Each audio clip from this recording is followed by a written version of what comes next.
Περνάω παντού. Με κλώτσισαν. Με ρίξαν κάτω, δεν έπεσα. Με κλώτσισαν.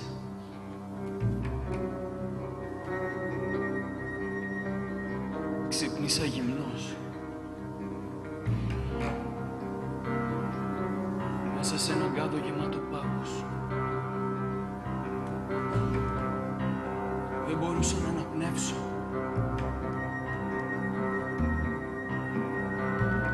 Σύρθηκα έξω,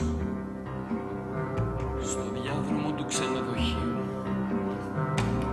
Πλάι στο ποτάμι, πράγματα, εμπορεύματα, υφάσματα, χάλκινα, σκορπισμένα. Μίλα μου.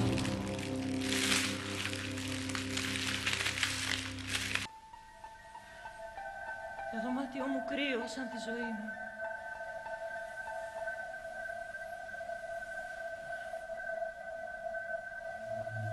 Και ο χρόνος θα περνάει.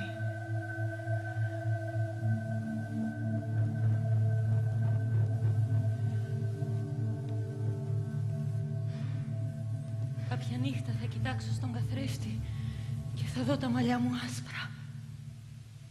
Άσπρα. Τόσο.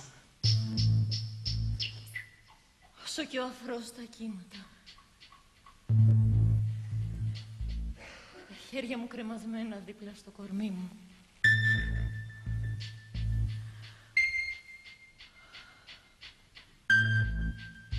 Εγώ πόσο λεπτή θα έχω γίνει.